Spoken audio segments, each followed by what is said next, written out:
Comorizet, le ministre, je suis ravi de vous accueillir dans l'enceinte de SCP Europe. Nous avions eu l'occasion de nous rencontrer, je me souviens, à la Fondation ADN au Théâtre du Colombier, sur un certain nombre de populations, d'ailleurs très liées à cette population présente, puisqu'il s'agissait de la génération Y, de ses enjeux, de ses envies.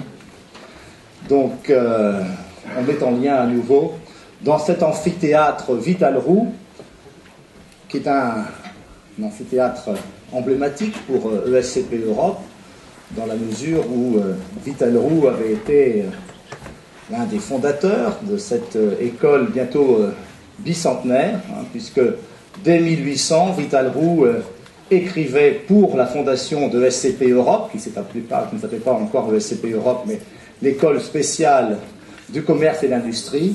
Il écrivait que le commerce devait être une science, car il faudra connaître le commerce pour que la fortune, qui fut trop longtemps le prix de l'intrigue, ne soit plus pour le pays quelque chose de dommageable. Et ceci fonde beaucoup des contenus de l'enseignement dans cette école. Donc vous êtes ici chez vous, avec une population invitante qui est l'association Tribune, qui sera rappelée, c'est une association qui est presque pas loin de 40 ans, et qui a le plaisir d'inviter dans les locaux de l'école des personnalités sur des thèmes de grande société. Et bienvenue chez vous à ESCP Europe.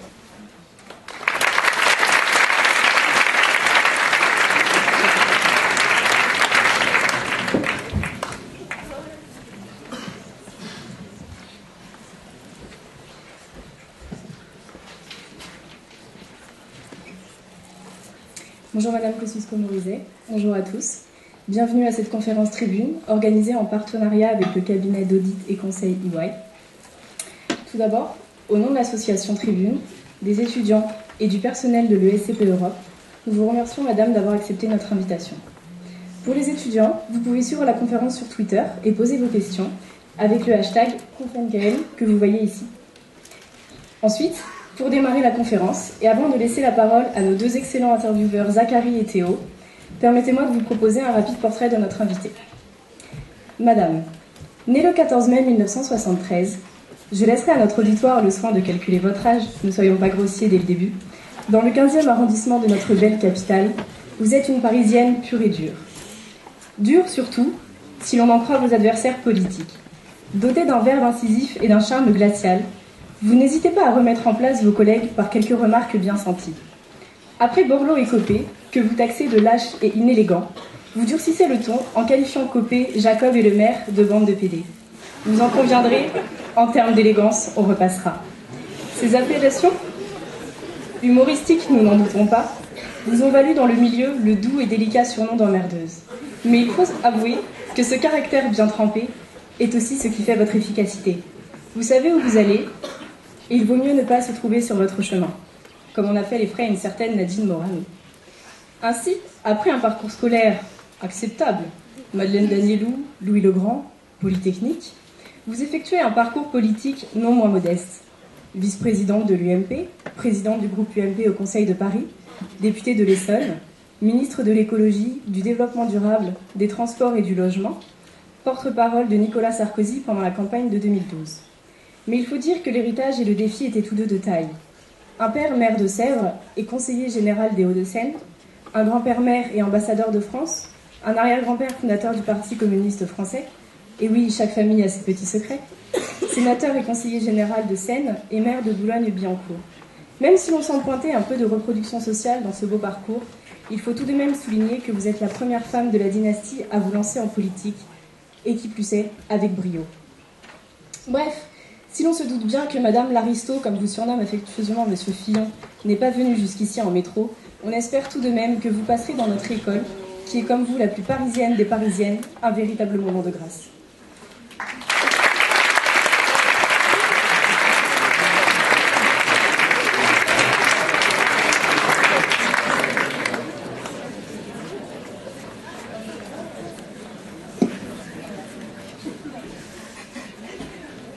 Alors, Madame Kosciusko-Morizet, merci d'avoir accepté notre invitation.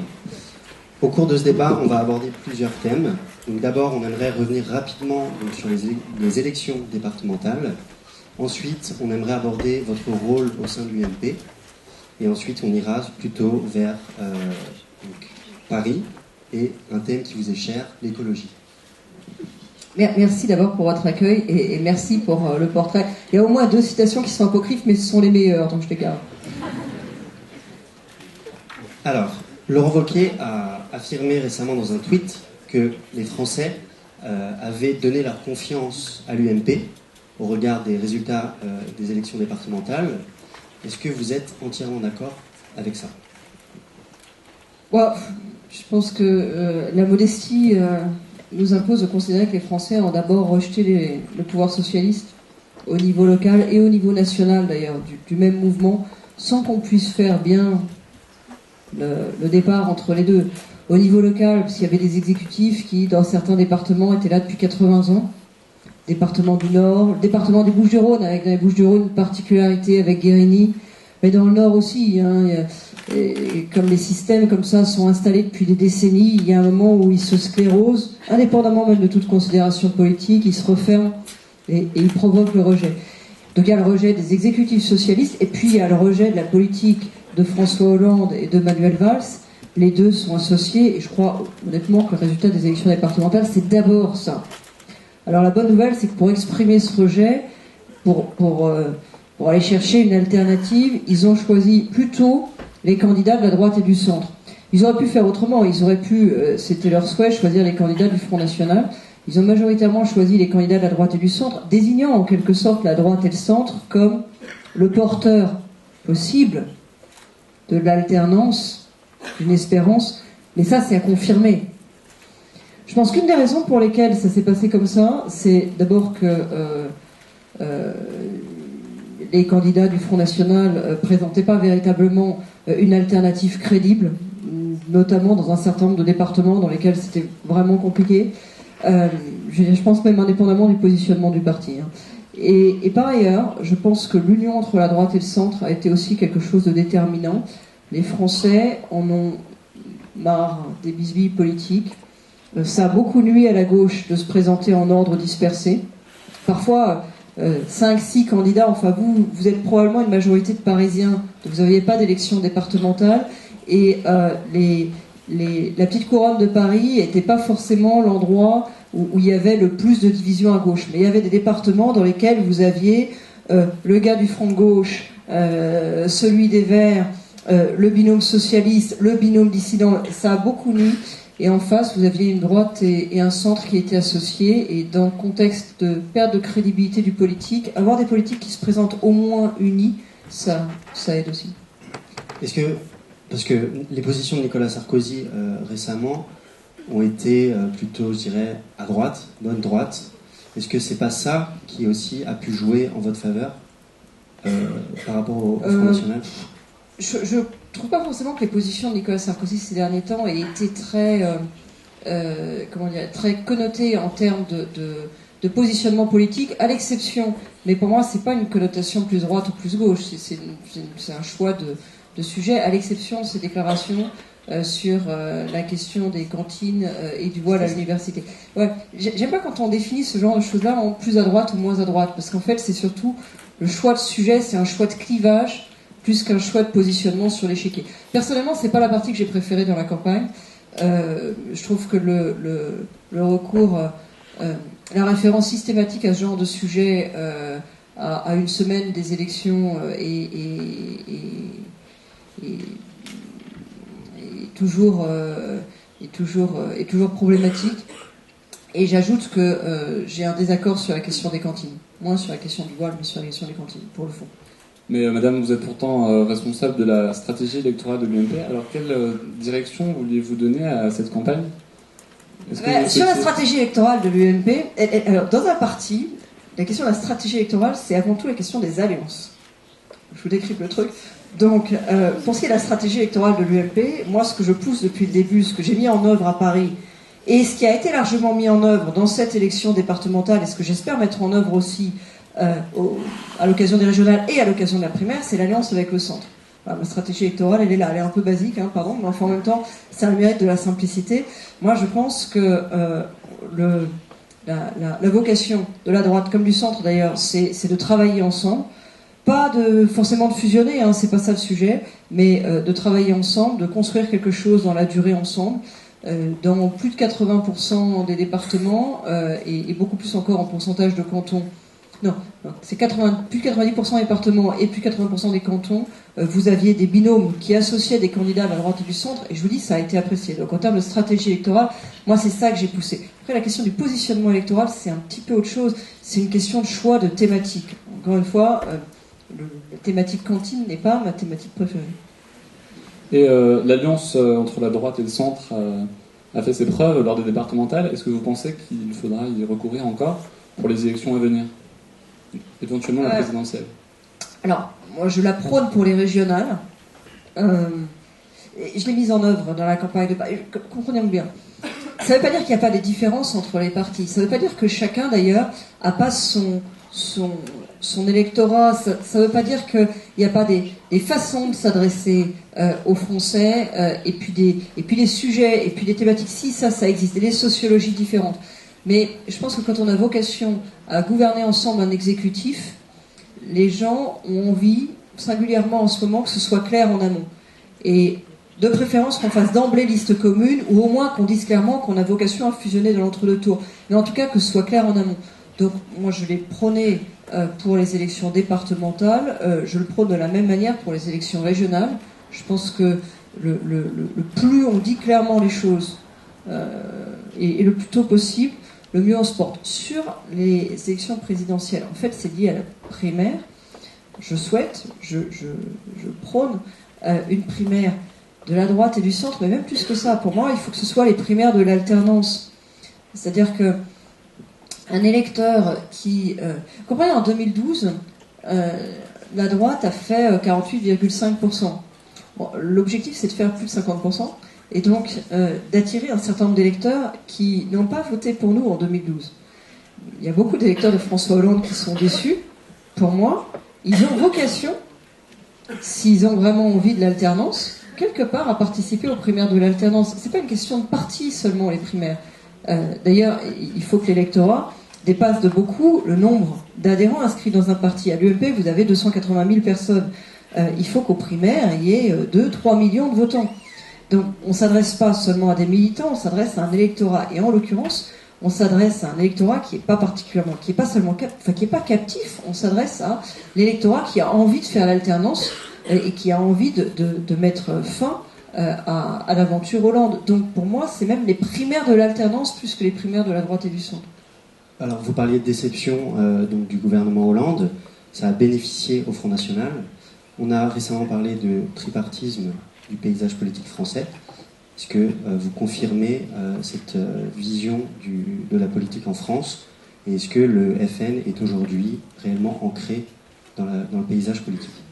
Alors, d'abord, je confirme cette vision. Il y a un tripartisme aujourd'hui en France, et je vais vous dire, il faut faire très attention à ne pas se laisser réduire à un nouveau bipartisme, qui est ce que voudrait Marine Le Pen, et c'est les éléments de langage manifestement qu'elle a donné à tous ses lieutenants dans les suites de l'élection départementale, où elle explique que non, il n'y a pas de tripartisme, il y a un nouveau bipartisme avec d'un côté le Front National et de l'autre côté les autres. Ça, d'abord, c'est pas vrai. Et ensuite, c'est très dangereux. C'est très dangereux parce que le système institutionnel bipartisan, il est fait d'alternance. Il y a un moment où vous êtes déçus de ceux qui sont là et vous choisissez les autres. Si vous acceptez le principe d'un nouveau bipartisme qui verrait la ligne de clivage passer entre le Front National et les autres, ça veut dire que vous acceptez comme inéluctable l'idée que le Front National accède un jour au pouvoir. Je crois que ça n'est ni souhaitable ni inéluctable. Donc, le fait est qu'il y a un tripartisme. Moi, je préférais le bipartisme qu'il y avait avant, quand le FN était réduit à la portion congrue. N'empêche que maintenant, il est là. Il y a un tripartisme, et quelque part, il faut qu'il le reste. Ou alors que ça revienne au bipartisme précédent, mais certainement pas que ça passe à un autre mode de bipartisme, qui, lui, serait extrêmement dangereux. Et ça va passer par quoi? Quelle est la stratégie contre le FN qu'on pourrait mener pour que ça redevienne le bipartisme dont vous parlez? Bon, moi, ce que je crois, c'est que le choix en venant... Donc, je suis venue en taxi. Dans le taxi, je téléphonais à un certain nombre... Un des intérêts, d'ailleurs, du taxi, c'est qu'on peut téléphoner. Parce que figurez-vous, dans le métro, que je prends aussi, comme il peut vous échapper, ça coupe entre deux stations. Et d'ailleurs, on ne peut pas faire grand-chose parce qu'on ne peut pas non plus faire des trucs sur son ordinateur. J'ai des bonnes critiques sur la numérisation du métro. En tout cas, je téléphonais à un gars de chez nous qui a gagné un conseil général pour le féliciter. Et il me disait quand même, le village qui a le plus voté dans ma circonscription Front-Nat, d'abord je suis embêtée parce que c'est un petit village et je connais tout le monde. Il y en a 59% qui ont voté Front National, donc voilà, il y a un moment où ça se voit beaucoup quand même. Il disait c'est vraiment un village qui a pas particulièrement, qui a absolument aucun sujet d'immigration de quartier 2, et par ailleurs, en l'occurrence, qui est pas dans la zone la plus défavorisée du point de vue économique, la plus frappée par la crise en ce moment, donc ça doit quand même nous questionner sur les motivations du vote. Moi, ce que je crois, c'est que les motivations du vote FN sont assez variées, mais sont loin d'être seulement, comme par le passé, des sujets de sécurité et d'immigration. Et du coup, d'ailleurs, c'est une erreur de penser, c'était mon français, c'est faire la guerre du moment avec les trucs de la guerre d'avant. Vous savez, on a fait ça, 1870, 1914, 1935, une grande spécialité française. On apprend ça, maintenant on fait plus de service militaire, mais dans le temps, on apprenait ça dans les cours de stratégie militaire, au service militaire, il y avait des cours de stratégie militaire. Et on apprenait qu'il fallait pas faire la guerre avec les armes de la guerre d'avant, et que c'était un truc qu'on faisait un peu trop souvent en France. Mais là, c'est ça, c'est penser les électeurs du Front National d'aujourd'hui en fonction des critères qui auraient permis de détourer les électeurs du Front National d'hier. Je pense qu'un des motifs du vote Front National aujourd'hui, c'est le dégoût pour le politique. Pas pour la politique, parce que les Français aiment beaucoup la politique. On est un peuple très très politique. On a une vraie passion pour la politique. Et on a d'autant plus de dégoût pour le politique quand on a l'impression qu'il n'est pas à la hauteur de la politique. Je pense qu'une des motivations fortes du vote Front National aujourd'hui, c'est le dégoût pour le politique et le sentiment. Donc, c'est même pas la question des sujets et des propositions qu'il fait, c'est même pas la question des mesures, c'est le sentiment de deux choses. D'une part, qu'il est impuissant, qu'il peut pas faire, qui provoque un rejet, un agacement, on a envie de le saisir, de l'attraper par le col et de lui dire tu vas te bouger connard. Et non, ça vous tweetez pas. Et le deuxième truc, c'est qu'on a le sentiment de l'insincérité. Et en fait, quand vous faites un meeting où vous parlez avec des petits panels, vous vous rendez compte très vite d'un truc, c'est que les gens peuvent très bien tolérer que vous ne soyez pas d'accord avec eux. Et d'ailleurs, en France, comme on a la passion de la politique, ça intéresse. Le débat, ça intéresse. C'est pas vraiment un problème qui est un désaccord de fond. Ce qui ne tolère pas et ce qui ne tolère plus, c'est d'avoir le sentiment que vous n'êtes pas sincère. Il vaut beaucoup mieux être en désaccord profond avec eux qu'ils aient le sentiment d'insincérité. Ça, c'est terrible. Le type qui change d'avis pour être d'accord avec vous, en fait, vous le méprisez et vous le rejetez. Celui qui reste constant sur un avis qui n'est pas le vôtre, vous pouvez l'entendre. Donc je pense que c'est ça que les électeurs rejettent d'abord. Enfin, ils manifestent un dégoût du politique qui est lié au sentiment d'impuissance et d'insincérité. Donc M. Wauquiez s'est trompé. Hein. Les Français n'ont pas encore donné leur confiance à l'UMP. Puisque... La confiance, c'est quelque chose qui se construit dans la durée. Et madame, de votre côté, vous êtes en tant que vice-présidente déléguée de l'UMP, responsable de la refonte des statuts. En quoi est-ce que la refonte va permettre de faire croire en le politique? Alors moi d'abord, je suis convaincue depuis des années, et c'était avant même les affaires, qu'il faut transformer l'UMP. L'UMP, ça a été construit à partir du RPR et de l'UDF. Donc on a fait des statuts en fait qui correspondaient, et d'EDL, qui correspondaient à une fusion de trois partis. C'était forcément d'emblée un peu bancal, et c'est un mode de fonctionnement qui est pas... Qui souffre aujourd'hui de vrais défauts de modernité. Et les affaires des 2 dernières années ont évidemment aggravé ça. Donc aujourd'hui, l'UMP n'est pas un outil qui est au niveau, je trouve, en capacité de relever toutes les responsabilités qui pèsent sur lui comme force principale d'alternance. Il y a une autre façon de prendre le sujet. Moi, j'ai été très frappée dans les 2 dernières années par la multiplication de mouvements de société fondés plutôt sur des valeurs de droite, qui se construisaient en dehors du parti, et assez souvent, même un peu contre le parti. La Manif pour tous? Pas seulement. Ça a commencé par le mouvement « Touche pas ma bourse, je la mérite », qui était vraiment... La bourse en mérite, c'était nous qui l'avions fait, donc normalement, ça aurait été quelque chose qui aurait dû être structuré par le parti. c'est un mouvement de gens qui est plutôt politiquement sympathisant, je pense, encore que, je s'en foutais surtout un peu, et ça s'est construit pas contre le parti, mais en dehors du parti. Après, il y a eu le mouvement des pigeons, qui s'est construit de manière autonome, et de façon vraiment dans une indépendance revendiquée à l'égard des partis.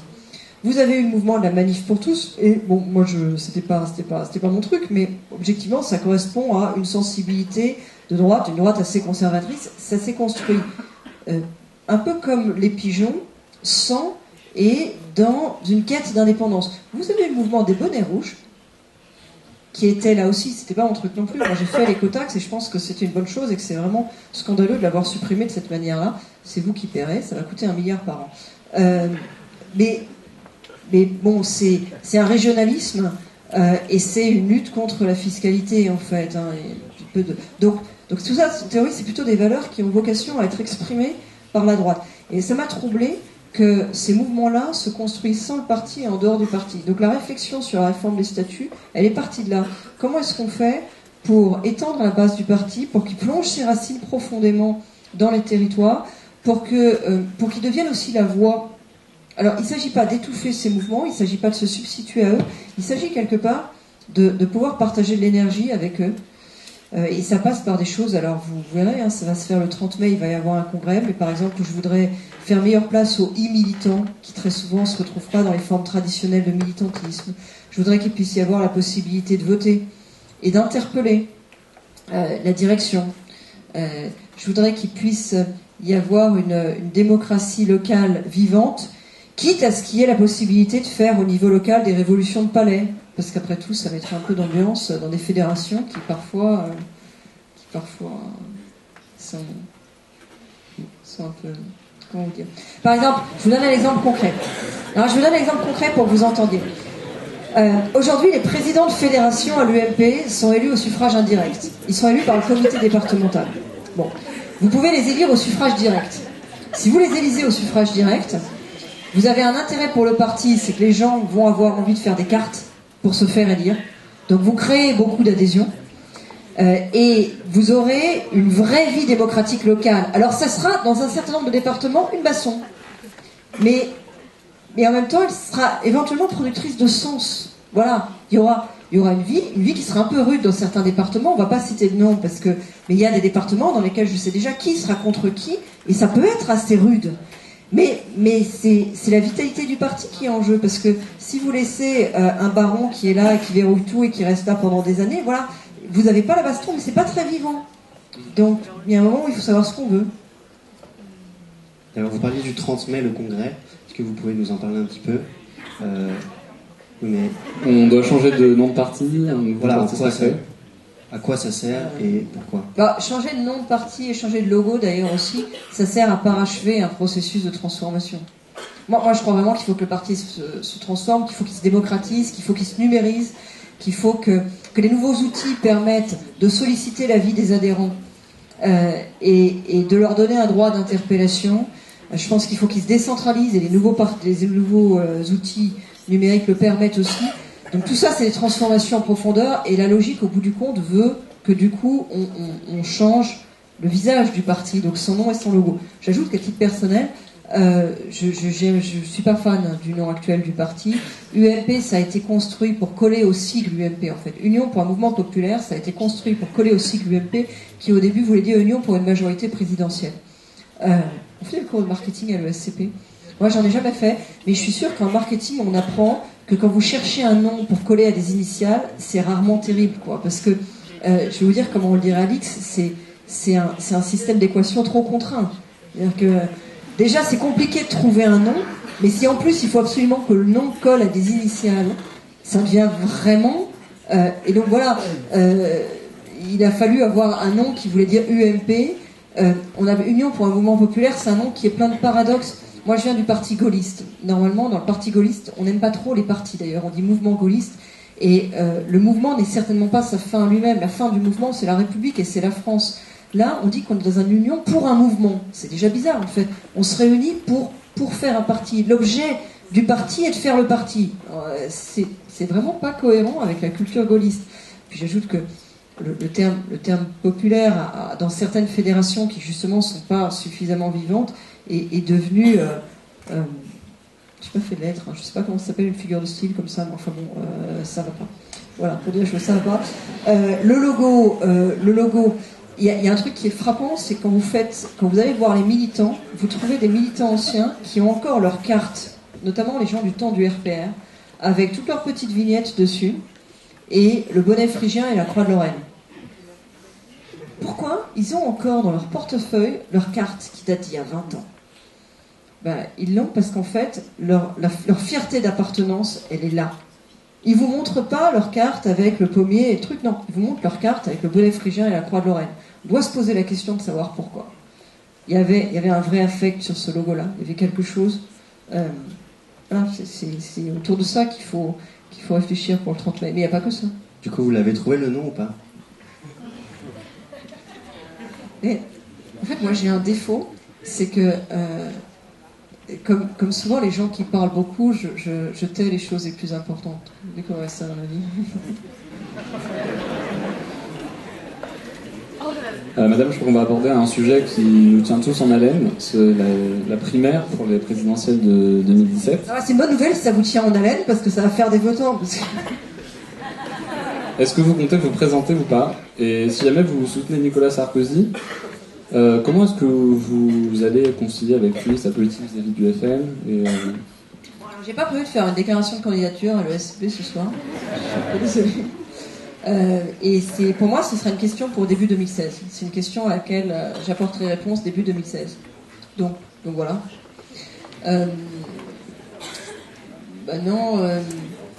C'est en tout cas une porte que je veux pouvoir garder ouverte parce que moi je veux pas me retrouver dans un truc dans lequel j'ai l'impression que ça ne correspond pas. Parce que Nicolas Sarkozy sont vraiment très partants pour se présenter et vous oseriez vous présenter contre lui à la primaire?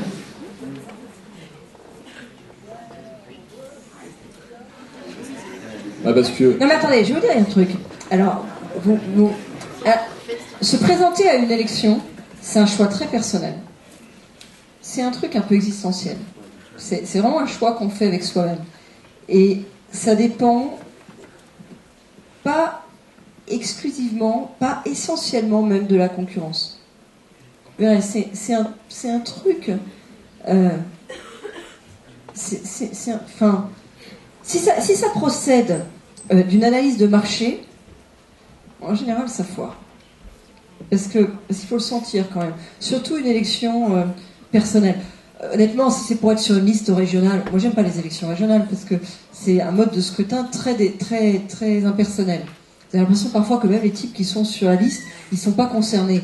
Parce que comme c'est à la proportionnelle, vous savez combien vont être élus en fonction du résultat sur l'ensemble de la grande région. C'est pas très impliquant. Une élection personnelle, c'est pas pareil. C'est votre gueule, c'est votre relation avec les gens, il y a quelque chose d'un peu magique, magique et maléfique. Ça va dans les deux sens. C'est très engageant.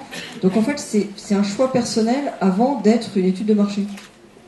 Ça n'excuse pas de faire un peu d'étude de marché aussi. Et du coup, si on aborde les questions de Paris, qu'est-ce qui vous a poussé à vous présenter à la mairie de Paris? Justement, un truc un peu existentiel. Pourquoi Paris? Moi, je suis très parisienne. C'était le morceau vrai du portrait. Non, je suis très parisienne. Je l'ai jamais caché d'ailleurs.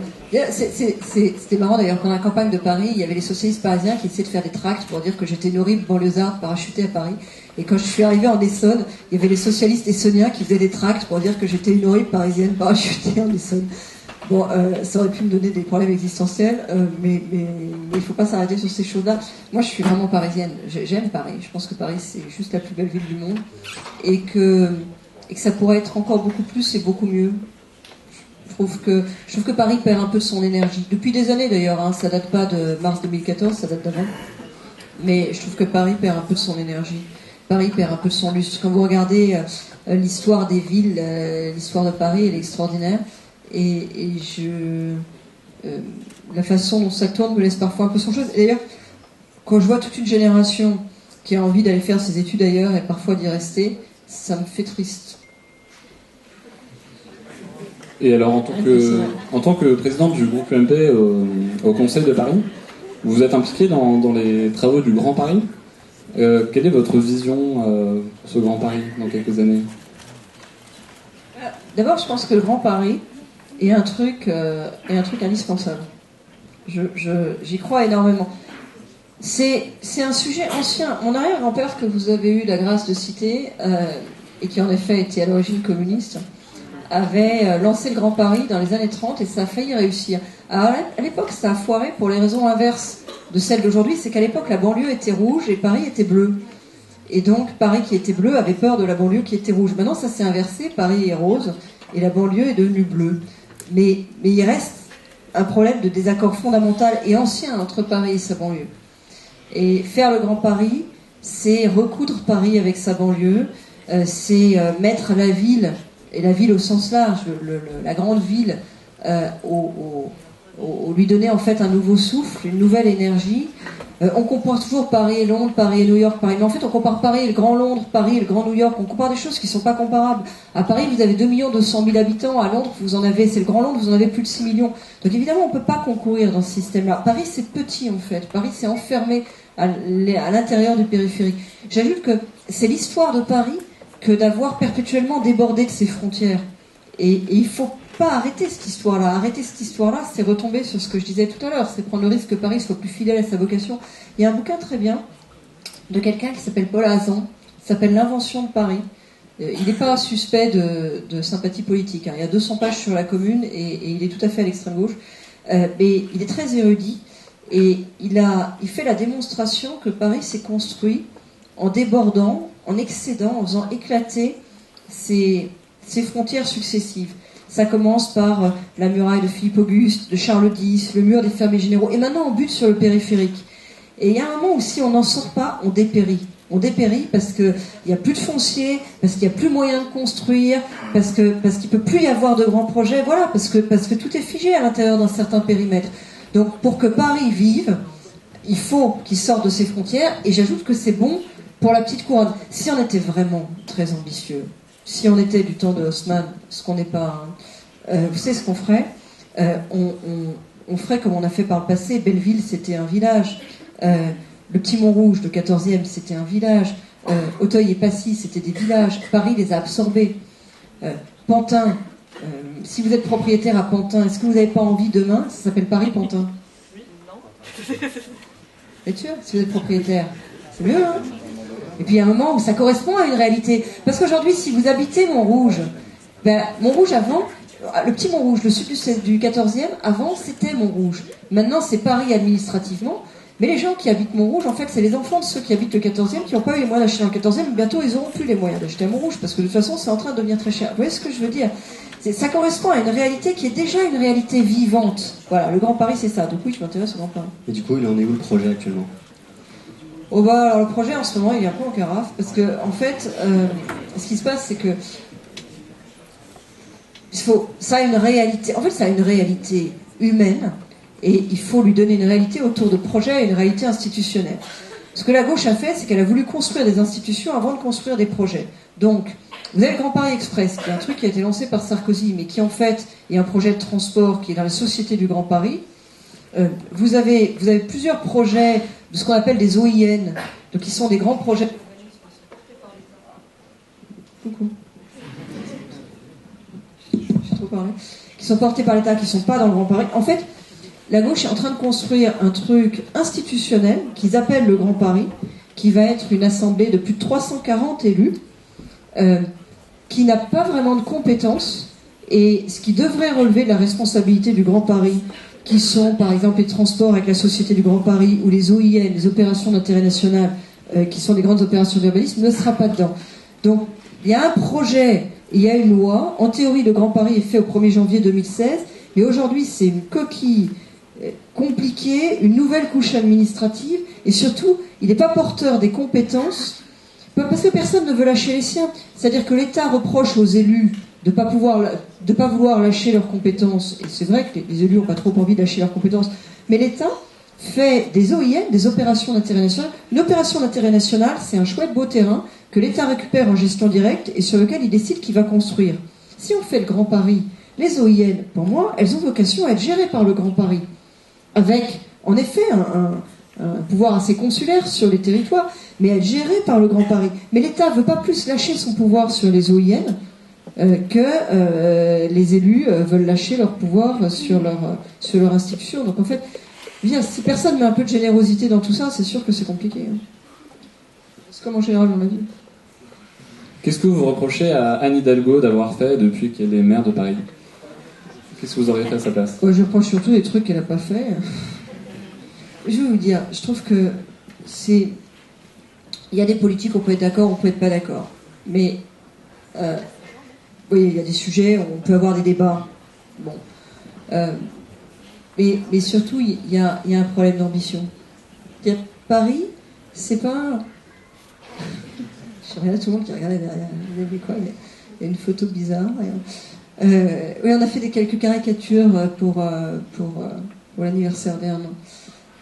Pour rendre un peu sexy le dossier de presse, en fait. Parce que vous savez, quand vous faites un dossier de presse en disant voilà pourquoi ça va pas, vous avez guère que les journalistes qui lisent, et encore, c'est pas sûr. Donc un de mes collaborateurs ici présent, Jonas Bayard, devant, a eu l'idée et puis bon, ça s'inscrivait un peu dans la suite de Charlie, a eu l'idée de faire travailler un caricaturiste pour illustrer le dossier de presse et donner un peu de peps à tout ça. Donc ce que je trouve surtout, c'est qu'on n'est pas vraiment au niveau des ambitions. Je prends un exemple concret, les JO. Bon. Moi, je trouve que les JO, c'est un beau projet pour Paris. Au passage, c'est un beau projet pour le Grand Paris, parce qu'en fait, c'est un projet qui peut être fédérateur d'énergie pour le Grand Paris. J'avais dit clairement pendant la campagne qu'on serait pour.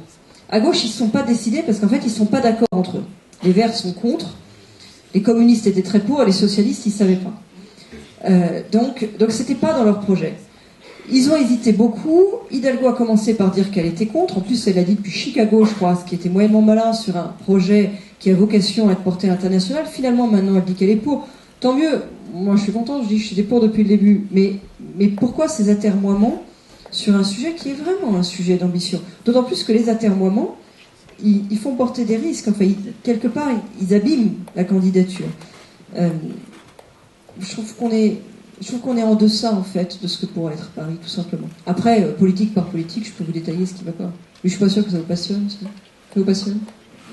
Peut-être pas. On peut passer là. Enfin, il faudra qu'on parle de l'écologie, parce que ça vous intéresse beaucoup. On voudrait savoir si vous pensez que c'est un sujet dont on se préoccupe assez en ce moment, alors qu'on demande aux leaders politiques de résoudre le chômage et la crise. Non, on ne s'en préoccupe pas du tout assez, mais il y a quand même un paradoxe sur l'écologie, c'est le positionnement de l'écologie politique en France. Depuis 2012, on a pris 4 ministres de l'écologie de suite. Ils ont été limogés les uns après les autres, à chaque fois pour les plus mauvaises raisons. La première, elle a été limogée parce qu'elle voulait résister au lobby pétrolier. C'est quand même un mauvais motif pour licencier un ministre de l'écologie 6 mois après un début de gouvernement. La deuxième, parce qu'elle disait tout haut ce que tout le monde savait très bien et pouvait constater, qui est que son budget était très mauvais et que le ministère de l'écologie faisait systématiquement les frais des coupes budgétaires.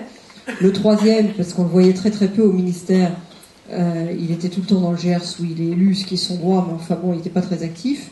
Et la quatrième, c'est Ségolène Royal, auquel on peut reconnaître un grand talent dans l'art de la communication, mais qui en matière de contenu fait rien. Et fait pire que rien, c'est-à-dire que c'est vraiment contre-productif. La suppression des quotas poids lourds, c'est vraiment une connerie. Et qui va coûter cher. Qui va coûter précisément 1 milliard par an. En plus de ce qu'il faut payer en remboursement à la société. Je vous parle du manque à gagner. 1 milliard par an, 800 millions pour l'État, 200 millions pour les collectivités territoriales. Donc, on peut avoir les plus grandes réserves sur ce qui est fait, c'est-à-dire ce qui n'est pas fait en matière d'écologie. Moi, je pense que l'écologie, c'est pas une mode. Le Grenelle, c'était pas une mode. Je pense que c'est le grand enjeu du XXIe siècle.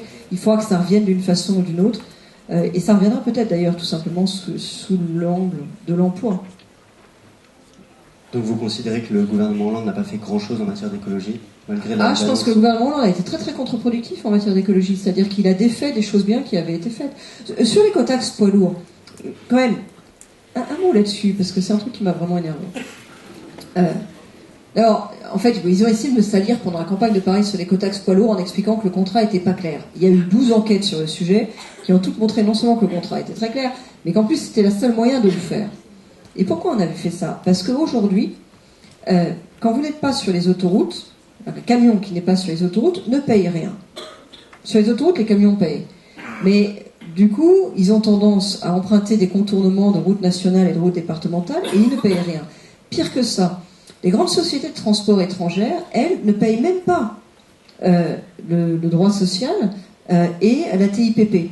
Parce qu'en fait, ils ont des très gros réservoirs, c'est moins cher, l'essence, le diesel, c'est pareil, avant la frontière, et donc ils font leur réservoir avant la frontière, donc ils ne payent doublement rien, quoi.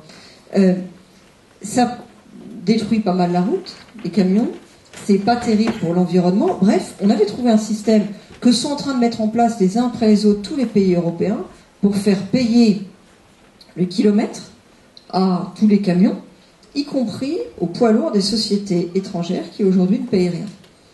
Cet argent allait, pour les 800 millions d'euros de l'État, dans les caisses de ce qu'on appelle l'AFITF, l'Agence de financement des infrastructures de transport, essentiellement pour du transport alternatif, donc en fait pour de la voie ferrée et du fluvial, et pour 200 millions d'euros dans les caisses des collectivités territoriales. Par exemple à Paris, la municipalité socialiste avait voté en faveur de l'écotaxe et avait même avait voté pour l'installation des portiques sur le périphérique.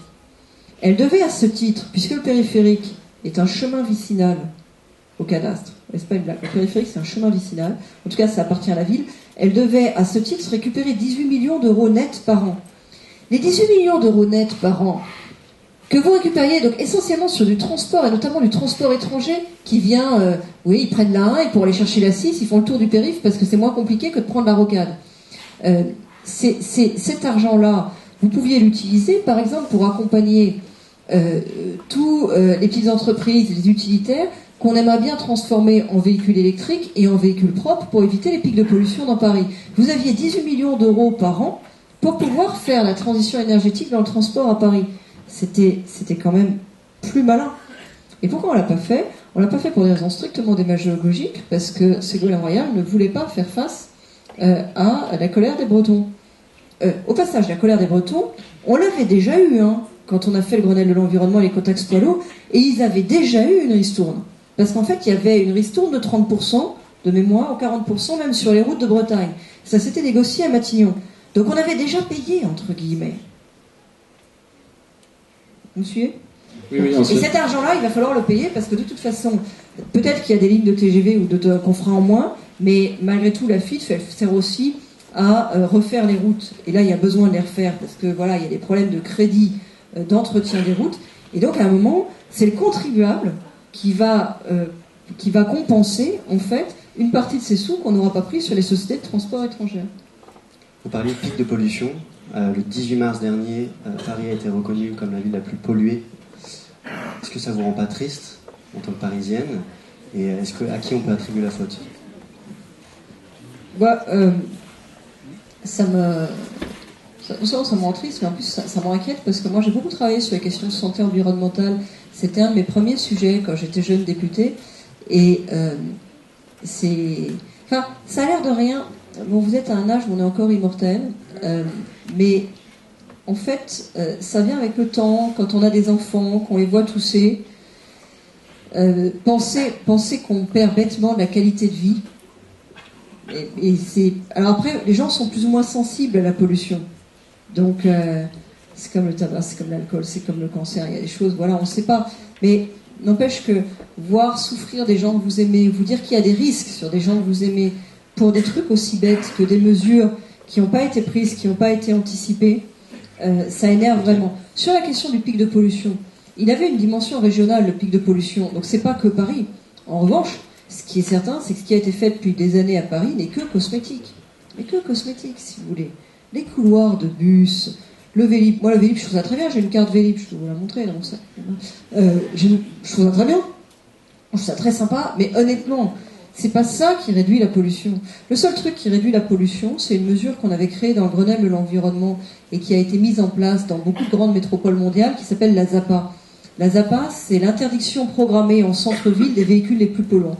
C'est-à-dire plusieurs années à l'avance, vous dites, à partir de telle date, vous n'aurez plus le droit à telle catégorie de diesel dans Paris. Vous le dites suffisamment d'années à l'avance pour que les gens, en fait, y pensent au moment de renouveler leur équipement et puissent s'y préparer. Ils ont combattu ça pendant des années. Pendant la campagne, Hidalgo, elle disait il faut zapper les appâts. Et puis finalement, elle s'est rendue à l'évidence et elle a décidé d'en faire une. Moi, c'est comme les JO, je suis contente qu'elle ait changé d'avis, mais je trouve que c'est pas très sérieux.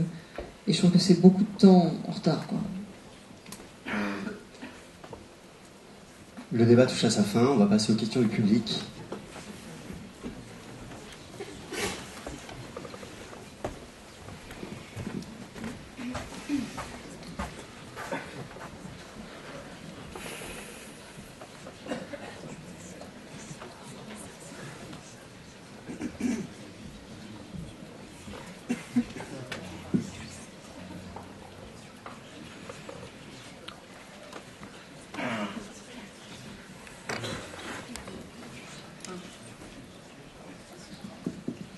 Bonjour madame.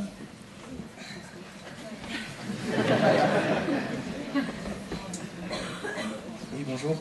Guillaume Agrome, élève public manager à l'ISMAP. J'étais présent à votre conférence, enfin, à la table ronde de l'ANM sur la génération Y, dont a parlé monsieur le directeur. Et à ce propos, je voudrais savoir, concernant la refonte du parti, ce que vous pensez de la place des jeunes. Parce que je sais qu'en ce moment, notamment les jeunes papes ne sont pas assez mis en valeur. Enfin, c'est aussi mon point de vue. Et je voudrais savoir, vous, de votre point de vue, qu'est-ce qui va être fait? Qu'est-ce que vous pensez qui va être fait? Et si vous en parlez déjà, vous parlez de la numérisation, c'est vrai que les jeunes sont plus au fait. Qu'est-ce que vous allez nous en dire? Merci.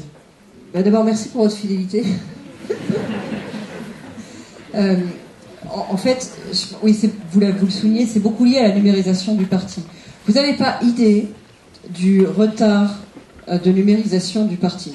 C'est des trucs dingues. C'est-à-dire que, par exemple, aujourd'hui, les fichiers sont faits de telle manière que vous ne pouvez pas faire une extraction simple sur... je voudrais toutes les femmes du fichier UMP de ma circonscription. Non, c'est pas fait d'une manière où c'est possible. Vous ne pouvez pas faire une extraction par âge, par catégorie socio... Ça a l'air bête, hein, c'est le b.a.-ba. Je suis sûre que dans votre bureau des élèves, c'est mieux organisé que ça, non? Non. Oui, sûrement. Ah, c'est vraiment pourri, hein, je vous le dis, parce que c'est quand même simple. Je veux dire, on est vraiment, on est à l'âge de pierre en termes de numérisation.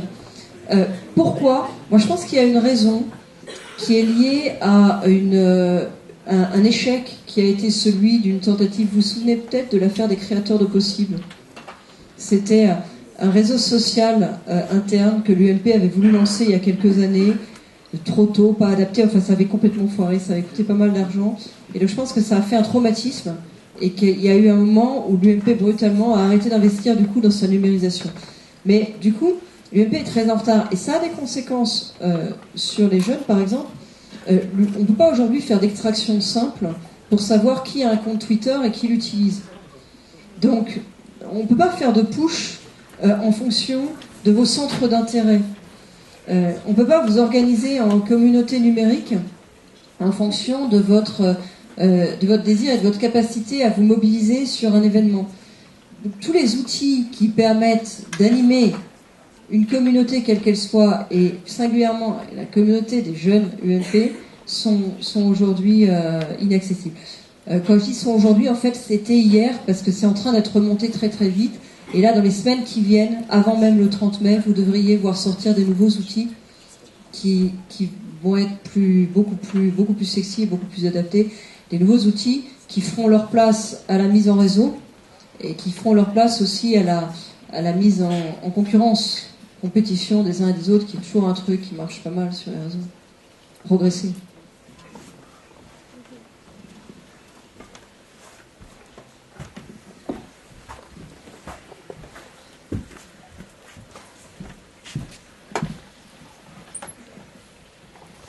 Bonjour madame, vous avez commencé votre conférence en parlant des, je cite, bisbis politiques et des politiques qui n'étaient pas à la hauteur. Et personnellement, j'ai eu le sentiment que parfois, pendant cette mandature, la droite n'a pas été à la hauteur en refusant de voter des lois qu'elle aurait pu proposer.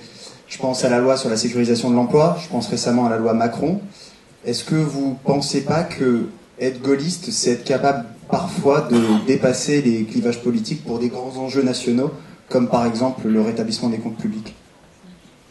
C'est une vraie question. Personnellement, il m'est arrivé de voter des lois proposées par la gauche. Par exemple, on parlait de transport tout à l'heure. Moi, j'ai voté la loi sur la réforme du ferroviaire, qui était, je trouve, la continuité de ce que j'avais mis en place quand j'étais ministre en charge des transports.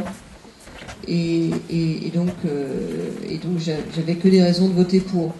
Sur la loi Macron, j'ai vraiment une réserve. Mais elle est liée à la manière dont ça s'est fait. Et je pense que si le gouvernement avait vraiment voulu aller chercher une majorité différente, il l'aurait fait autrement. Je m'explique. Moi, par exemple, la partie sur le travail du dimanche dans la loi Macron, je suis d'accord. Je prône la liberté d'ouverture des commerces le dimanche à Paris. Je trouve que la loi Macron va pas assez loin, que c'est un peu ridicule de présenter comme révolutionnaire un truc qui consiste à passer de 5 à 12 dimanches avec des courants du PS qui voulaient 7 et des courants qui voulaient 9, quoi. Je pense que, vu l'extérieur, un étranger trouverait que c'est vraiment un débat absurde.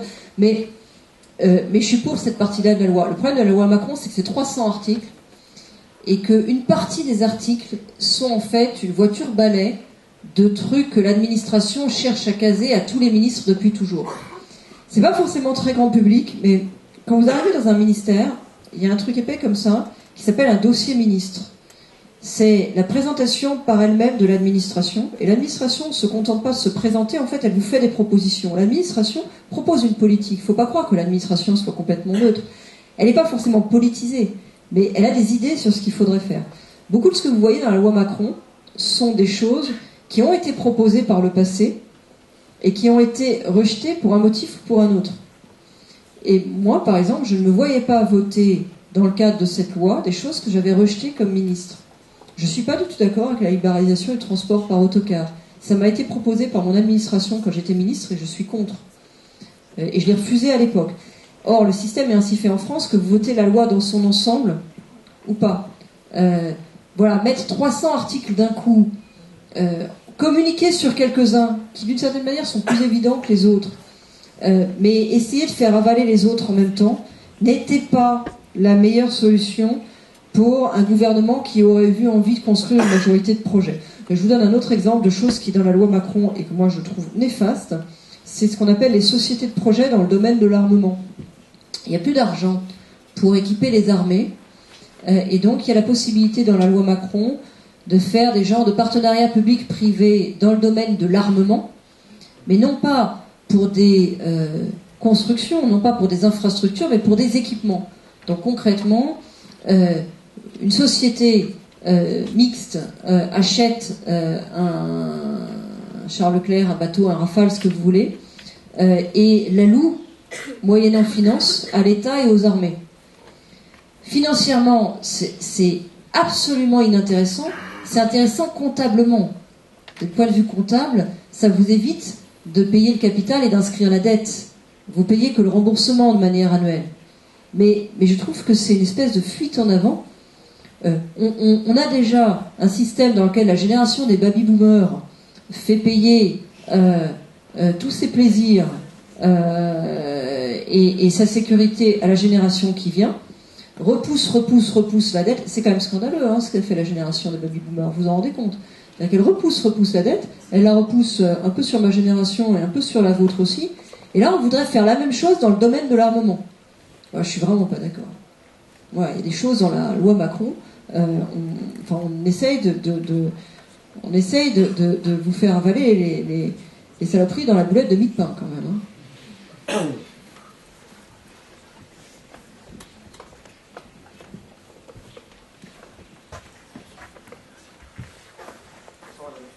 J'ai deux questions. La première, je voudrais revenir sur les primaires de 2016 de l'UMP et avoir votre avis sur le fait.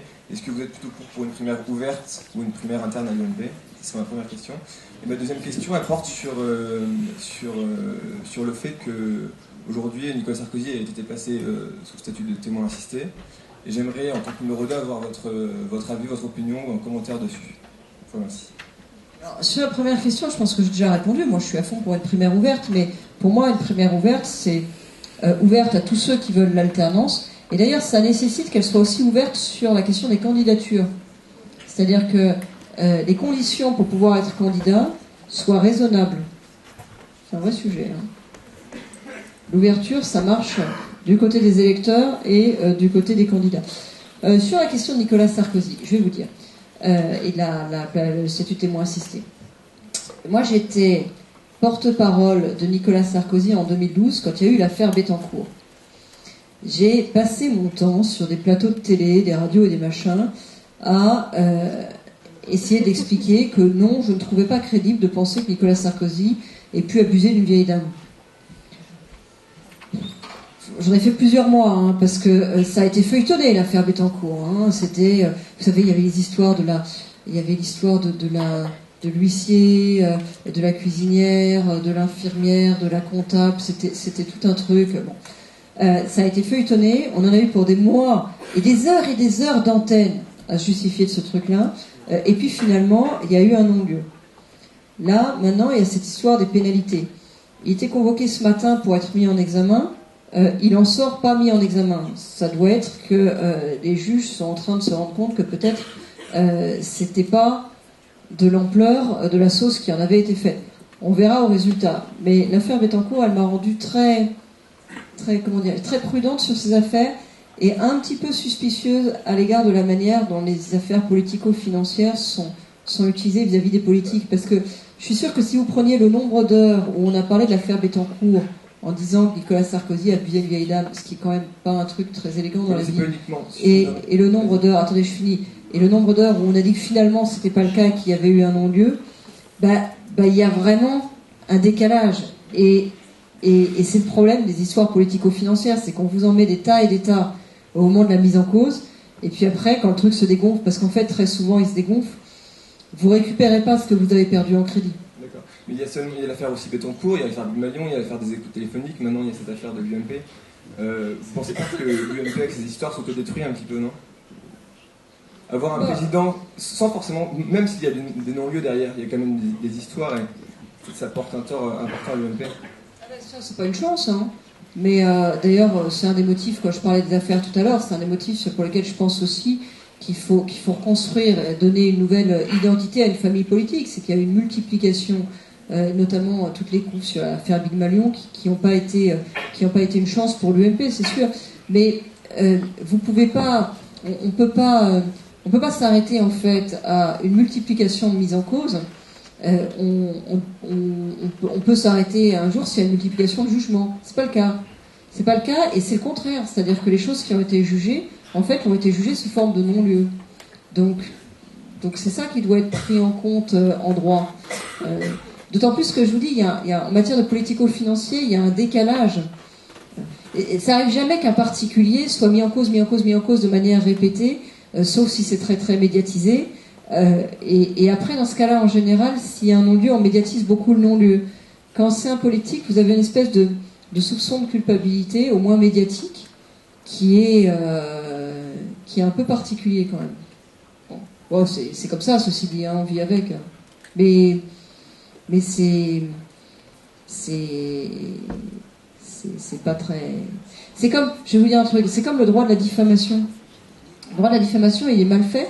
En France, si je vous attaque en diffamation, en fait, vous serez mis en examen, avant même qu'on ait jugé du fond. Et je pourrais communiquer sur le fait, alors vous en foutez parce que vous n'êtes pas encore connu, mais quand vous êtes connu, c'est désagréable, communiquer sur le fait que vous êtes mis en examen, ce qui sonne toujours mal à l'oreille.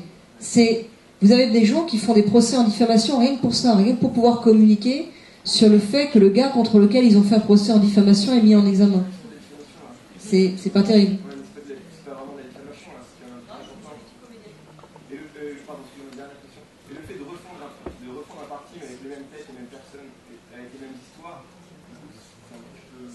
Mais c'est ce que je vous disais tout à l'heure, c'est pas une question seulement de changement de nom, c'est pas les mêmes têtes et les mêmes personnes. Par exemple, moi je pense que les élections départementales, bon, j'aime pas trop le mode de scrutin qui a été choisi, parce que c'est incompréhensible pour les gens d'avoir un bulletin avec un double mix, 4 noms dessus, enfin bon.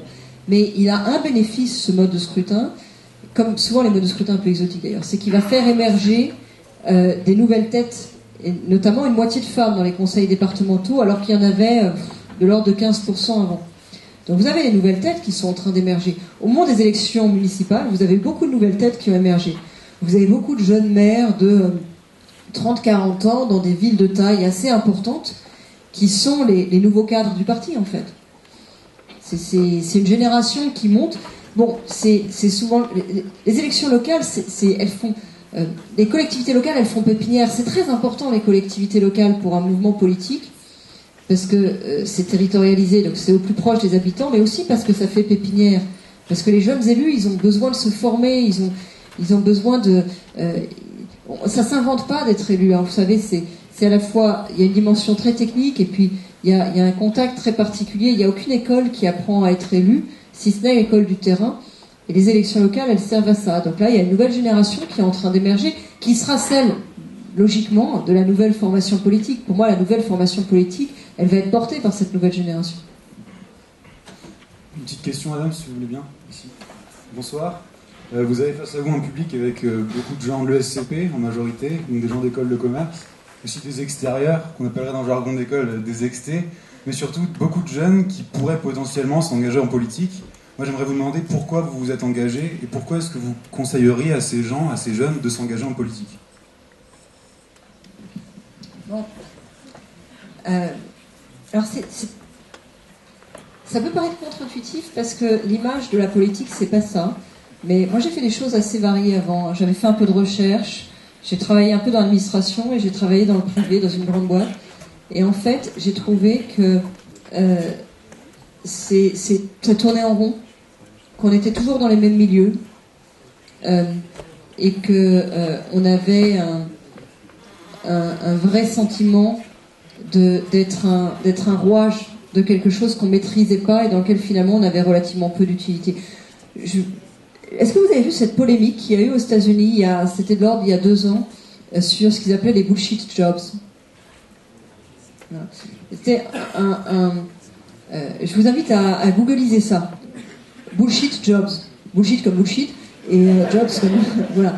Et alors c'était un penseur plutôt de gauche américaine qui étudiait en fait le sentiment d'utilité ou d'inutilité dans la société que les gens avaient en fonction de leur emploi.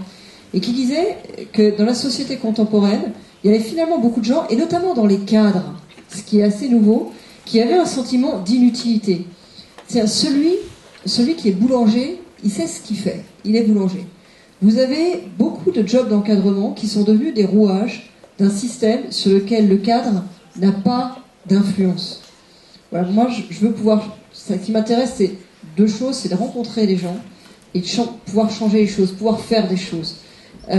Et ben, ni dans l'administration, ni dans le secteur privé, j'ai eu le sentiment que j'allais rencontrer des gens intéressants. J'ai toujours eu l'impression que ça allait être des milieux très très fermés. Alors que la politique, c'est un peu contre-intuitif, les gens pensent pas ça, mais c'est un milieu hyper ouvert. Vous êtes perpétuellement confrontés à des nouvelles personnes, à des situations, à des enjeux, à des problématiques auxquelles vous ne seriez pas confrontés si vous étiez dans votre milieu ordinaire, habituel.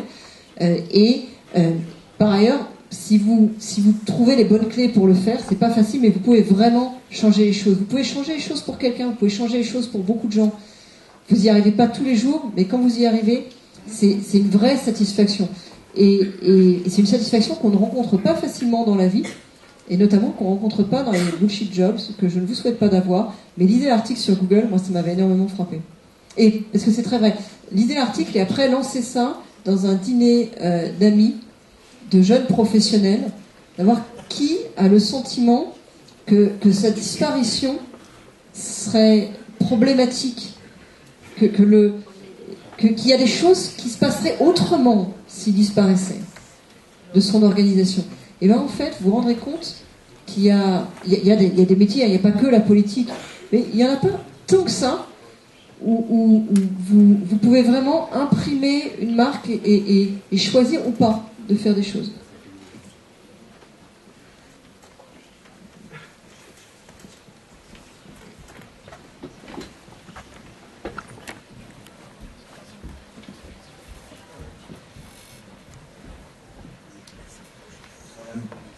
Ma question est pour 2017.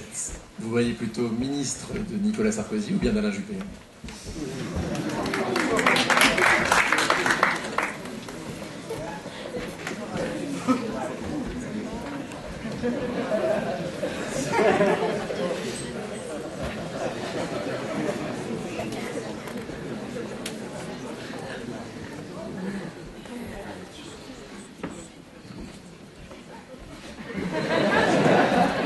Il y a un bouquin, on fait du grec ancien, le SCP. Dans la littérature grecque, il y a un bouquin qui s'appelle « Ce qui dépend de nous ». Je vous invite à la lecture de ça, vous googlisez aussi. C'est la philosophie grecque ancienne. Et c'est construit autour de l'idée qu'il y a des choses sur lesquelles on n'a aucune influence et ça vaut pas la peine d'y dépenser de l'énergie. Que la sagesse n'est de pas y dépenser de l'énergie. Donc moi, je fais des choix pour moi. Je ferai le choix en 2016 d'aller ou pas à la primaire. Après, le reste, c'est ce qui se passera, ne dépend pas de moi. C'est d'ailleurs une des difficultés et une des frustrations du job de ministre, c'est que vous êtes choisi, vous n'êtes pas élu comme ministre. C'est pas du tout la même chose d'être élu ou nommé. Job de ministre, vous êtes nommé. Donc quelle que soit la capacité d'action que vous pouvez avoir, qui dépend beaucoup du ministère et qui dépend plus encore de votre habileté, à savoir parce que c'est faut savoir le saisir. Et malgré tout, vous êtes nommé. Dépend pas complètement de vous. Donc ça sert à rien en fait. Donc honnêtement, ça ne me réveille pas la nuit. Mais vraiment en plus.